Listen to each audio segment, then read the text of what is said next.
Hey everyone, this is a new episode of Rogue Logic 13.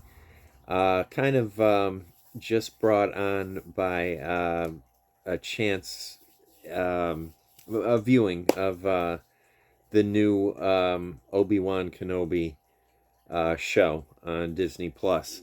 And it made me really think about something that if you're from my generation or very close to it, um, when I was brought to see Star Wars, the original Star Wars movie from 1977, I was quite young, and I remember there used to be a place in Connecticut called the, uh, I,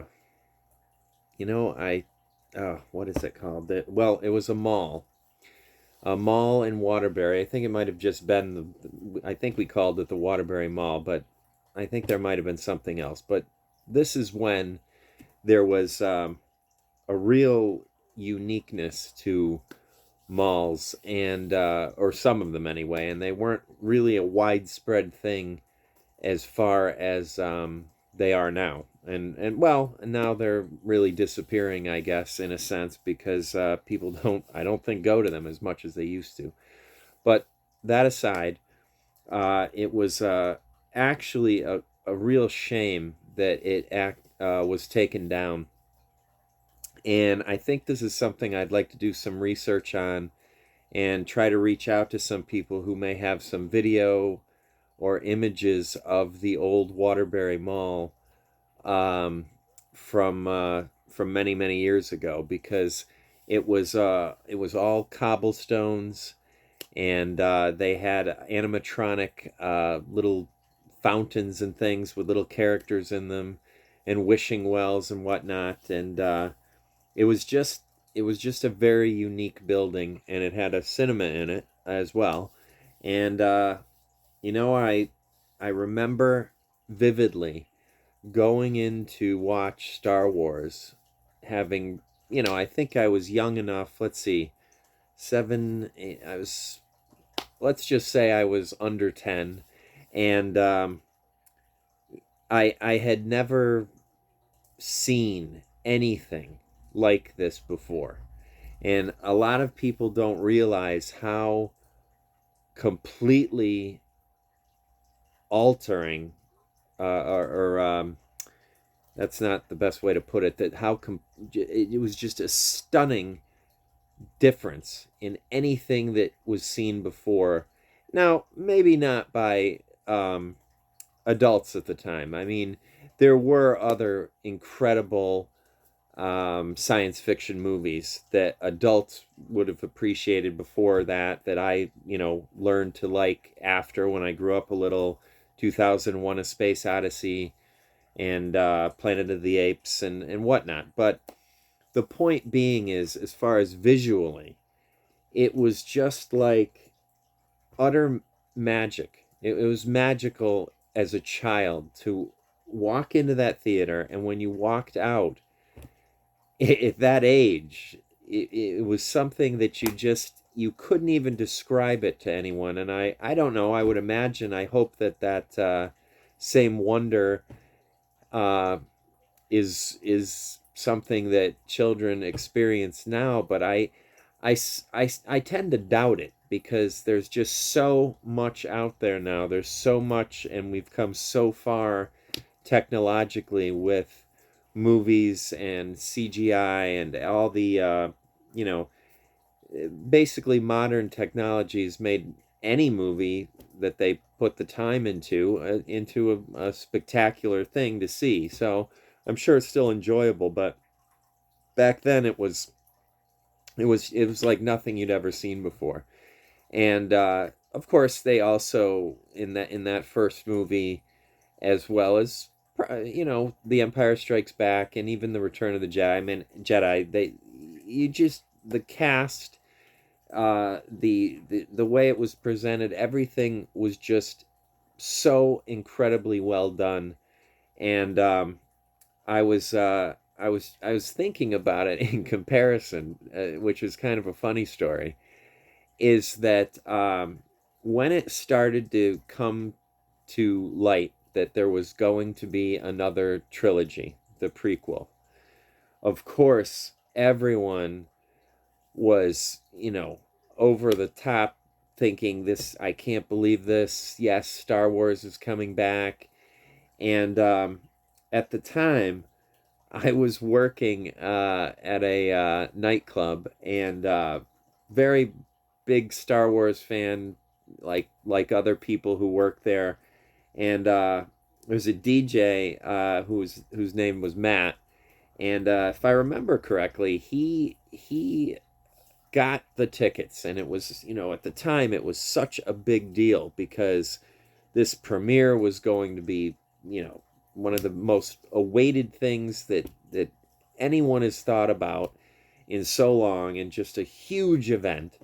And I will never forget when the movie started and they have that iconic a long time ago, and a long, long time ago in a galaxy far away, and then you hear the orchestra of the Star Wars music, and you see this coming out, and you're just like brought back to that time when, again, it was like being a child again, and having that wonder that you couldn't believe this was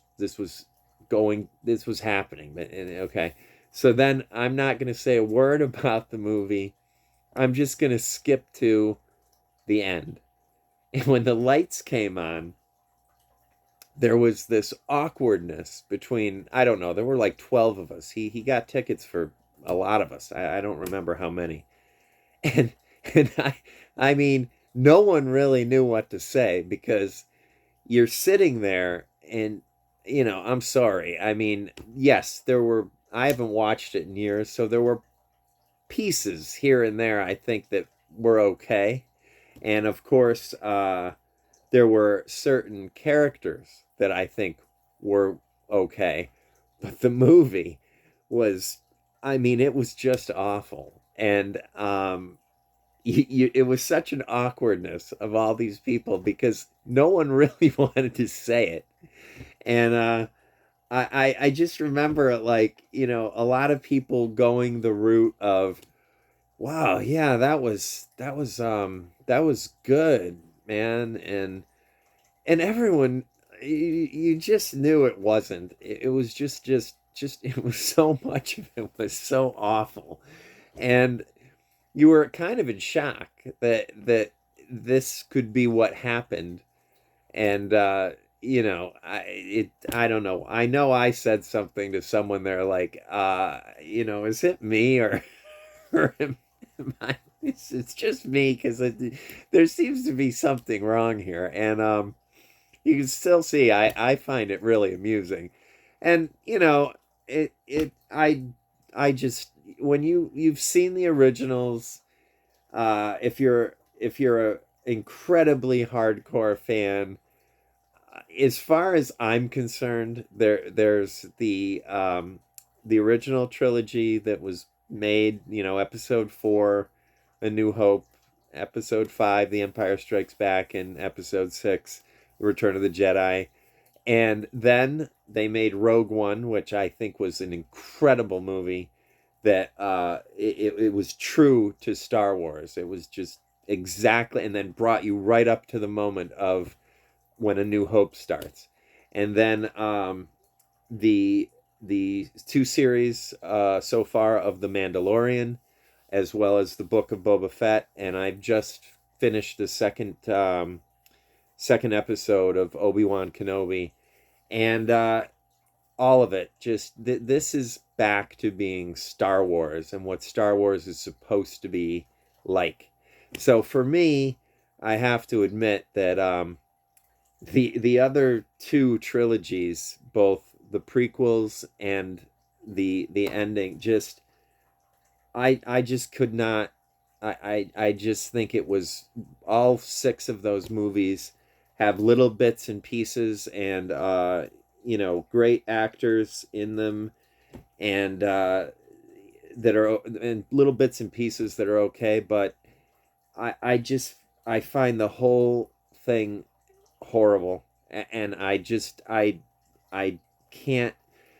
I feel as if when the decision was made to scrap all of the novels that were considered canon, and there were so many. I read a few, but I could never, I don't know all of them at all.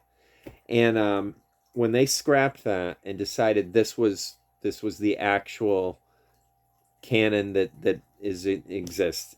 Yeah, luckily that doesn't seem to hurt these new shows that are out at all. In fact, it enhances them, so that's great. But for me, I actually, I just kind of, my best way of handling it is pretending that those things just, that's they don't exist to me. And I look at it as like, oh, this is someone who heard this is what happened, but not really, because it just, I think so much of it detracted from the original trilogy and from Rogue One and the television shows. I just think the it just made no sense. It was awful, and this is a personal view. So I'm open to comments here. I would love to hear what other people say. I'm sure some people completely disagree with me, and I think a lot of people would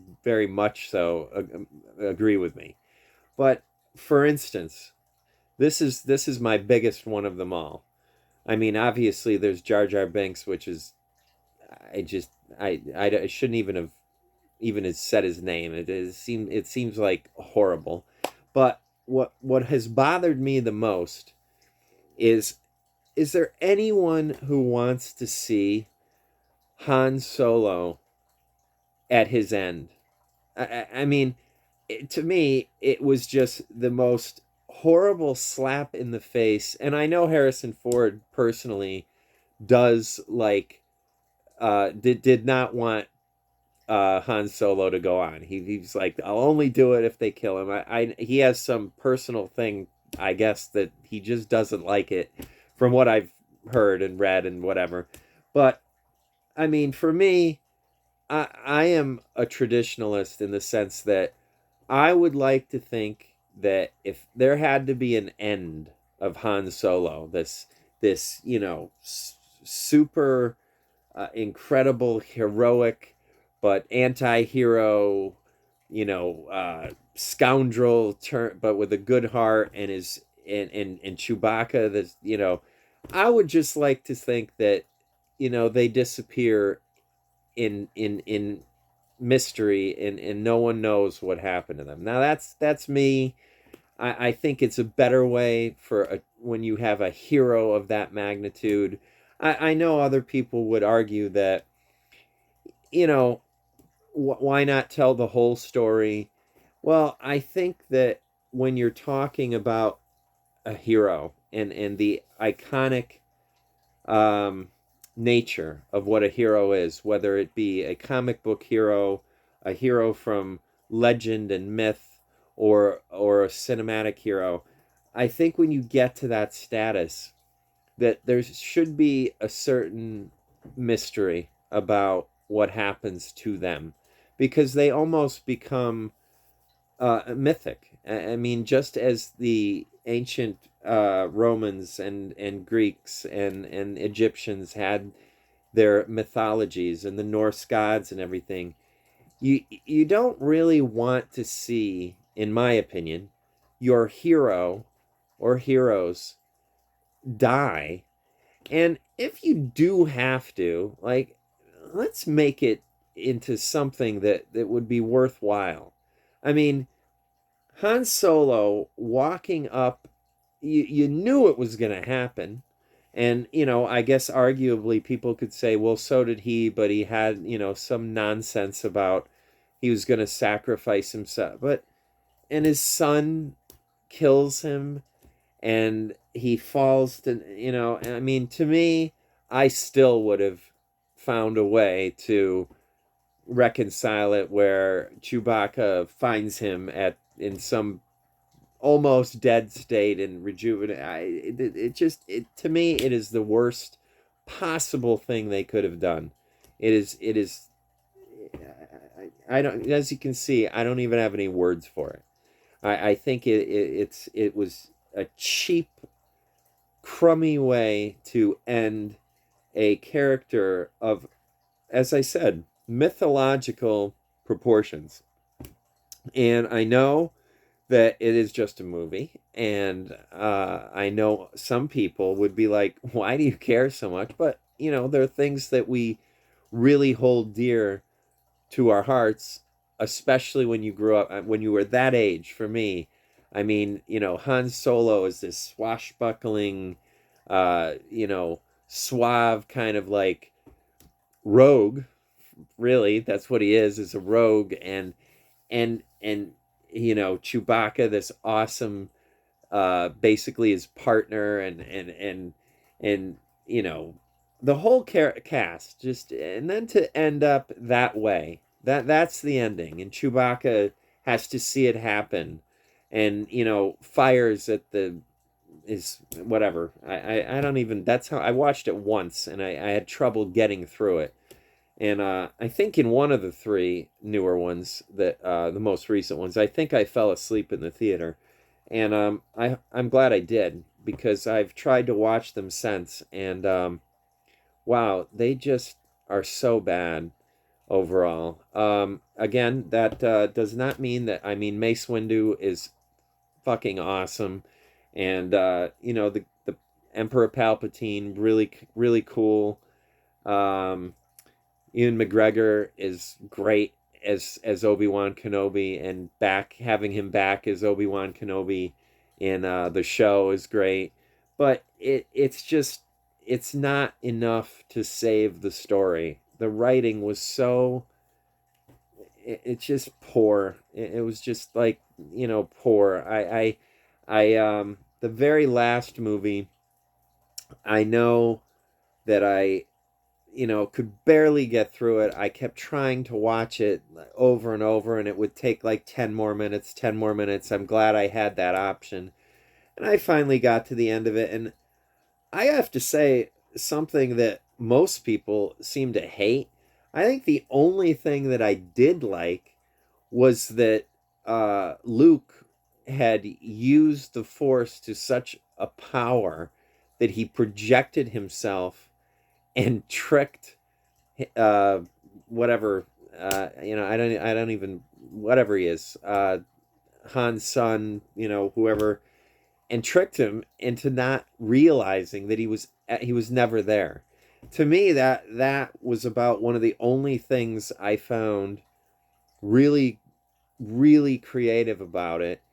And then you look back at these movies, and you've got Obi-Wan at one point, right? Or no, I'm sorry, Luke, um, milking some strange creature, and then I don't have any more to say about it. It just, it's a shame, and I wish that they would just redo them all. Not the original three, but the prequels, and the three that ended up the series. I just please, like, if I were a multi-billionaire, I would find a way to redo them, and I would make it a project of mine.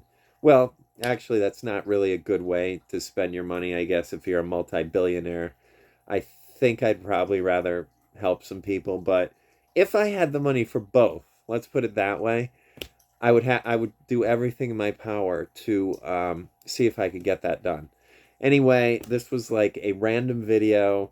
I just had to talk about it because I'm just I'm starting the Phantom Menace, and I'm gonna see how long I get into it. I might get like 10 minutes. Maybe I'll even watch it and try to look at it from a new perspective. But man, I remember it being really really bad, and that's it. So everyone, have a great night, and be kind to one another whenever you can, which is most of the time, and always be kind to animals. They deserve it, and they need us to look out for them. Peace.